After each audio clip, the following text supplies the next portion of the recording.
സുഖകരമായ ഉറക്കത്തിന് തൂവൽ സ്പർശമേകുന്ന മാട്രസുകളുമായി ഹാവൻസ് മാട്രസിന്റെ പുതിയ ബ്രാഞ്ച് മേപ്പാടം സെന്ററിൽ പ്രവർത്തനം ആരംഭിച്ചു. ചിറങ്കോണം കുര്യൻസ് ആർക്കേഡിൽ പ്രവർത്തിക്കുന്ന ഹാവൻസ് മാട്രസിന്റെ പുതിയ ബ്രാഞ്ചാണ് ജനങ്ങളുടെ സ്വീകാര്യത കൊണ്ട് വീണ്ടും ചേലക്കരയുടെ ഹൃദയഭാഗത്ത് ആരംഭിച്ചിരിക്കും. കുറഞ്ഞ വിലയിൽ കസ്റ്റമൈസ്ഡ് മാട്രസുകൾ ഏവർക്കും സ്വന്തമാക്കാം. ചേലക്കരയിൽ ഓണാഘോഷത്തോടനുബന്ധിച്ച് നടക്കുന്ന തലമപ്പന്ത് കളിയുടെ ഭാഗമായി വോയിസ് ഓഫ് കുറുമല ടീമിന്റെ ജേഴ്സി പ്രകാശനം ചെയ്തു. ഓണാഘോഷത്തിന്റെ ഭാഗമായി ചേലക്കര 10 കോടി നെഹ്റു ആർട്സ് ആൻഡ് സ്പോർട്സ് ക്ലബിന്റെ നേതൃത്വത്തിൽ സംഘടിപ്പിക്കുന്ന തലമപ്പന്ത് കളിക്കുള്ള വോയിസ് ഓഫ് കുറുമല ടീമിന്റെ ജേഴ്സി പ്രകാശനം നടന്നു.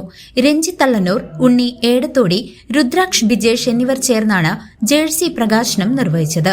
18 കളിക്കാർ വീതമുള്ള 2 ടീമുകളാണ് വോയിസ് ഓഫ് കുറുമല ക്ലബിന് വേണ്ടി ഈ വർഷം മത്സരത്തിൽ പങ്കെടുക്കുന്നത്. ബിജേഷ് നമ്പ്യാത്താണ് പാറൂസ് പാന്തേഴ്സ് എന്ന പേരിൽ ടീമിന് ജേഴ്സി സ്പോൺസർ ചെയ്തത്. പരിപാടിയിൽ club president Sreejith AR, treasurer Nivin MJ, joint secretary Abhishek NU എന്നിവർ സന്നിഹിതരായിരുന്നു.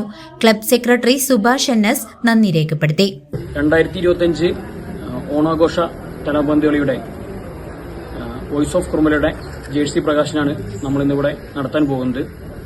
ചേലക്കര 10 കോടി നെഹ്റു ആർട്സ് ആൻഡ് സ്പോർട്സ് ക്ലബിന്റെ നേതൃത്വത്തിലാണ് വർഷങ്ങളായിട്ട് മുബാരിക്കുന്ന് ഗ്രൗണ്ടിൽ തലമപ്പന്ത് കളി സംഘടിപ്പിച്ചുകൊണ്ടിരിക്കുന്നത്. കഴിഞ്ഞ കാലങ്ങളിൽ നമ്മുടെ കുറുമല ടീമുകൾക്ക് നമ്മുടെ പരിമിതിക്കുള്ളിൽ നിന്നുകൊണ്ട് ചെറിയ ചെറിയ നേട്ടങ്ങൾ കൈവരിക്കാൻ നമുക്ക് സാധിച്ചിട്ടുണ്ട്. അതിനുള്ള പ്രധാന സാഹചര്യം ഉണ്ടായിരുന്നത് നമുക്ക് കളിക്കാൻ ഒരു കളിസ്ഥലം, ചെറിയതായാലും നമുക്കൊരു കളിസ്ഥലം ഉണ്ടായിരുന്നു. എന്നാൽ ഇന്നിപ്പോ നമുക്ക് കുറച്ച് കാലങ്ങളായിട്ട് നമുക്ക് കളിസ്ഥലം നഷ്ടപ്പെട്ടൊരവസ്ഥയിലാണ്. കഴിഞ്ഞ 2 വർഷമായിട്ട് നമുക്ക് യാതൊരുവിധ പ്രാക്ടീസും ഇല്ലാതെ നമ്മൾ നേരിട്ട് ഗ്രൗണ്ടിലേക്കാണ് ഇറങ്ങുന്നത്. ആ ഒരു സാഹചര്യത്തിൽ നമുക്ക് ഇവിടെ കളിക്കാർ, വളർന്നു വരുന്ന കളിക്കാർ ഡെവലപ്പായി വരുന്നില്ല, നല്ല കളിക്കാർ നമുക്ക് ഉണ്ടായി വരുന്നില്ല. കുറെ വർഷങ്ങളായിട്ട് കളിച്ചുകൊണ്ടിരിക്കുന്ന കളിക്കാരെ നിലനിർത്തിയിട്ടാണ് നമ്മൾ ടീമുകൾ ഇറക്കിയിട്ടുണ്ടായിരുന്നത്. ഈ ഗ്രൗണ്ടിനെ ആശ്രയിച്ചുകൊണ്ട് മാത്രം കുറുമല വില്ലേജിൽ നിന്ന് നമുക്ക് 10ഓളം ടീമുകൾ മുഖാരിക്കുന്ന ഗ്രൗണ്ടിലേക്ക് നമ്മൾ ഇറക്കിയിട്ടുണ്ടായിരുന്നു.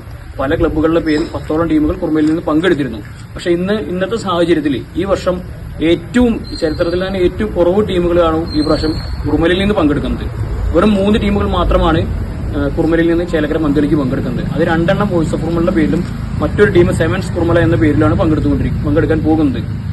വരും വർഷങ്ങളിൽ നമുക്ക് ഈ തലമപ്പന്തുകളുടെ കാര്യത്തിൽ ഒരുപാട് മാറ്റങ്ങൾ കൊണ്ടുവരണം. അതിന് ഈ നാട്ടിലെ എല്ലാ കലാകായിക വേദികളും ഒത്തൊരുമിച്ച് നിന്ന് സഹകരിച്ചുകൊണ്ട് കുറുമല എന്ന നമ്മുടെ ദേശത്തിന്റെ ഒരു ലേബലിൽ നമുക്ക് കൊണ്ടുപോകാൻ സാധിച്ചാൽ അതൊരു ഈ നാടിന്റെ ഒരു ഐക്യമായിട്ടും അതുപോലെ തന്നെ ഈ തലമപ്പന്തുകളുടെ വികസനമായിട്ടും മാറാൻ കഴിയും. CCV news Chelakkara.